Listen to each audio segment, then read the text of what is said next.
Hello horror lovers, आप देख रहे हैं भूतिया मंजर। आज की कहानी है एक भाई की जिसने अपनी मरे हुए बहन से माफी मांगने के लिए प्लांचेट का खेल शुरू किया, लेकिन अनजाने में उसने नर्क का दरवाजा खोल दिया। एक 22 साल की लड़की की आत्महत्या के पीछे छिपा वो घिनौना सच क्या था, जानने के लिए अंत तक बने रहे मौत का फार्म हाउस की इस दास्तां में। मुंबई की वह रात कयामत की रात जैसी लग रही थी। आसमान का सीना चीरती हुई बिजलियां और बादलों की गड़गड़ाहट किसी के भी दिल में सिहरन पैदा करने के लिए काफी थी। मूसलाधार बारिश ने शहर की रफ्तार थाम दी थी। घड़ी की सुइयां रात के 2:15 बजा रही थी, जिसे पैरानॉर्मल दुनिया में डेथ टाइम या शैतानी पहर कहा जाता है। बांद्रा के एक पॉश इलाके में स्थित अपने अपार्टमेंट में विक्रम अपनी स्टडी टेबल पर बैठा था। वह भारत का सबसे निडर और प्रसिद्ध पैरानॉर्मल इन्वेस्टिगेटर था। उसके कमरे में सिर्फ एक टेबल लैंप जल रहा था, जिसकी मध्यम रोशनी दीवारों पर टंगे अजीबोगरीब नक्शों और पुरानी फाइलों पर पड़ रही थी। तभी उसके लैंडलाइन फोन की घंटी ने उस सन्नाटे को चीर दिया। इतनी रात गए फोन बजना कभी शुभ संकेत नहीं होता। विक्रम ने एक पल के लिए घंटी को घूरा, फिर रिसीवर उठाया। हेलो, विक्रम हियर, उसने अपनी भारी और गंभीर आवाज में कहा। दूसरी तरफ से केवल सिसकियों की आवाज आ रही थी, जैसे कोई बोलने की कोशिश कर रहा हो लेकिन गले में डर का फंदा कसा हुआ हो। विक्रम सर, भगवान के लिए प्लीज हमें बचा लीजिए। मेरा पूरा परिवार, मेरा बेटा, सब कुछ खत्म होने वाला है। विक्रम तुरंत सतर्क हो गया। आप कौन बोल रहे हैं और आप कहां से हैं? खुद को संभालिए और साफ साफ बताइए। सामने वाले व्यक्ति ने बड़ी मुश्किल से अपनी सांसें काबू में की। मेरा नाम रमेश मेहता है। मैं वर्सोवा के पास शांति विला बंगले से बोल रहा हूं। सर, हमारे घर में नर्क उतर आया है। मेरी पत्नी डर के मारे बेहोश पड़ी है और मेरा बेटा, वो अब मेरा बेटा नहीं लगता। इस घर में कोई तीसरा भी है जो दिखता नहीं, पर हर पल हमारे गले पर अपनी ठंडी सांसें छोड़ता है। अगर आप अभी नहीं आए तो शायद सुबह तक हम सब लाश बन चुके होंगे। उस आदमी की आवाज में अभिनय नहीं, बल्कि मौत का असली खौफ था। मामला बेहद गंभीर था। विक्रम ने एक पल भी बर्बाद नहीं किया। उसने अपनी टीम को इमरजेंसी कोड रेड का मैसेज भेजा और अपना विशेष ब्लैक गियर बैग उठाया। इस बैग में के 2 मीटर, नाइट विजन कैमरे, थर्मल स्कैनर्स, मोशन सेंसर और कुछ विशेष सुरक्षात्मक ताबीज व गंगाजल जैसी चीजें हमेशा तैयार रहती थीं। अपनी काली एसयूवी को तूफान के बीच दौड़ाते हुए विक्रम वर्सोवा की तरफ बढ़ा। जैसे ही वह शांति विला के गेट पर पहुंचा, उसे एक अजीब सी नेगेटिव एनर्जी का धक्का लगा। वह बंगला बाहर से जितना आलीशान था, उसके अंदर से उतनी ही मनहूसियत झांक रही थी। पेड़ हवा में ऐसे डोल रहे थे जैसे कोई अदृश्य हाथ उन्हें झकझोर रहा हो। श्री मेहता गेट पर ही विक्रम का इंतजार कर रहे थे। बारिश में भीगने की उन्हें कोई परवाह नहीं थी। उनका चेहरा पीला पड़ चुका था, आंखें लाल और सूजी हुई थीं और होंठ बुरी तरह कांप रहे थे। शुक्र है आप आ गए, उन्होंने लड़खड़ाती आवाज में कहा और विक्रम को अंदर ले गए। घर के अंदर कदम रखते ही विक्रम को तापमान में भारी गिरावट महसूस हुई। बाहर उमस थी, लेकिन अंदर किसी मुर्दा घर जैसी ठंडक। ड्राइंग रूम में सन्नाटा इतना गहरा था कि अपनी ही धड़कनें शोर मचाती लग रही थीं। श्रीमती मेहता सोफे पर बेसुध लेटी थीं। उनके हाथ में एक तस्वीर थी जिसे उन्होंने अपनी छाती से लगा रखा था। श्री मेहता ने विक्रम को बैठाया और पानी का गिलास देते हुए अपनी आप बीती शुरू की। हमारा परिवार बहुत खुशहाल था विक्रम जी। मैं, मेरी पत्नी सुमन, हमारा 22 साल का बेटा रोहन और हमारी लाडली बेटी रिया। रिया का नाम लेते ही मेहता जी का सब्र का बांध टूट गया और वे रो पड़े। 3 हफ्ते पहले रिया की शादी होने वाली थी। घर में शहनाइयां बजने वाली थीं, कार्ड बंट चुके थे, खुशियां मनाई जा रही थीं। पर शादी से ठीक 3 हफ्ते पहले एक काली दोपहर को उसने अपने कमरे में पंखे से लटक कर जान दे दी। विक्रम ने सांत्वना देते हुए पूछा, यह बहुत दुखद है मेहता जी, लेकिन यह डरावनी गतिविधियां कब शुरू हुई? मेहता जी ने आंसू पोंछते हुए कहा, रिया के जाने के बाद हम जीते जी मर गए थे, लेकिन सबसे बुरा हाल रोहन का था। वो अपनी दीदी से बहुत प्यार करता था। वह इस बात को मान ही नहीं पा रहा था कि रिया अब नहीं रही। उसने इंटरनेट पर कहीं पढ़ा और रिया की आत्मा से माफी मांगने की जिद में प्लंचेट का इस्तेमाल किया। बस उसी रात से सब बदल गया। उसने रिया को नहीं बल्कि किसी और ही चीज को बुला लिया। तभी सोफे पर लेटी श्रीमती मेहता को होश आया। वे हड़बड़ाकर उठी और विक्रम को देखकर जैसे उनमें जान आ गई। उनकी आंखों में दहशत साफ दिख रही थी। मैंने उसे देखा है, अपनी आंखों से। श्रीमती मेहता की आवाज कांप रही थी। 2 दिन पहले की बात है। मैं दोपहर में किचन में खाना बना रही थी। अचानक मुझे लगा कि मेरे ठीक पीछे कोई खड़ा है, इतनी पास कि मुझे उसकी सड़न भरी बदबू आ रही थी। मैंने पलटकर देखा तो वहां कोई नहीं था। वे एक पल को रुकी, जैसे उस दृश्य को याद करने से भी डर रही हों। फिर मुझे दीवार खुरचने की आवाज आई। मैंने ऊपर छत की तरफ देखा। दीवार के कोने में छत से चिपकी हुई एक औरत थी। उसके बाल उसके चेहरे पर लटके हुए थे, कपड़े चिथड़े हो चुके थे, और सबसे भयानक बात, वो इंसान की तरह नहीं बल्कि किसी छिपकली की तरह दीवार पर रेंग रही थी। उसके हाथ सीधे थे लेकिन उसके पैर उल्टे थे। विक्रम जी, उसकी गर्दन अजीब तरह से मुड़ी हुई थी। वो तेजी से छत से नीचे रेंगती हुई मेरी तरफ लपकी और मेरी आंखों के सामने अंधेरा छा गया। विक्रम गंभीरता से सुन रहा था।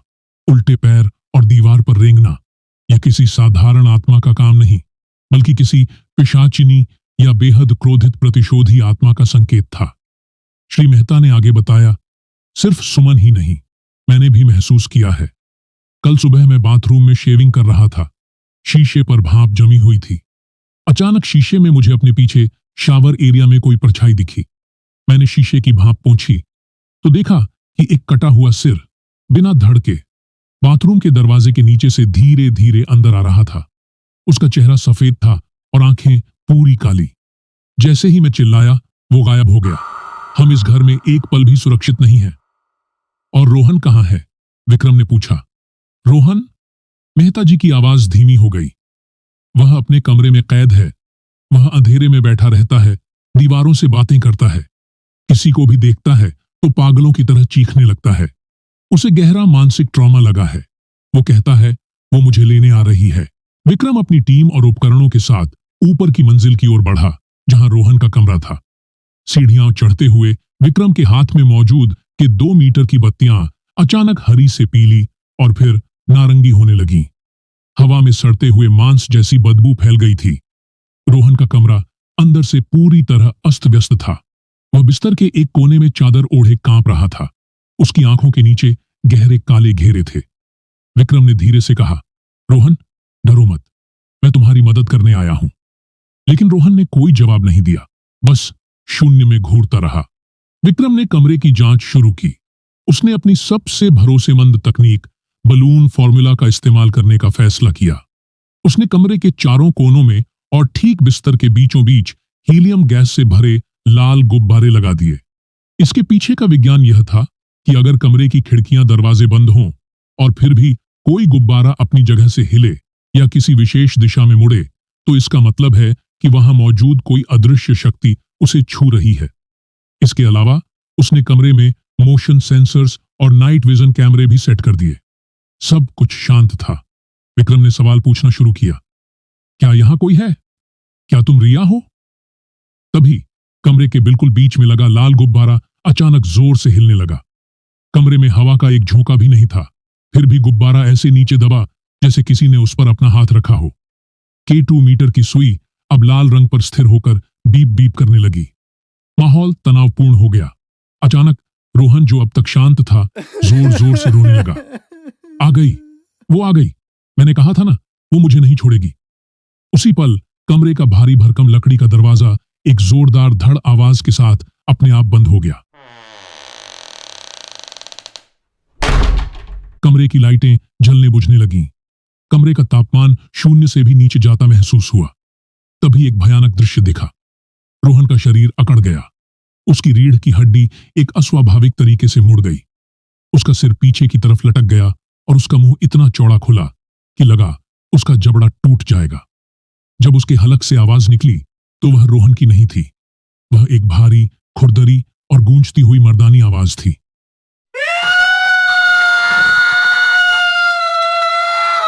विक्रम समझ गया कि रोहन पोजेशन का शिकार हो चुका है।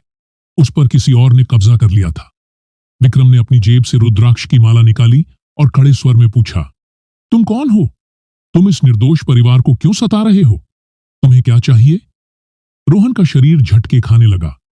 उसके चेहरे के भाव पल पल बदल रहे थे, कभी एक क्रूर हंसी तो कभी बेइंतहा दर्द।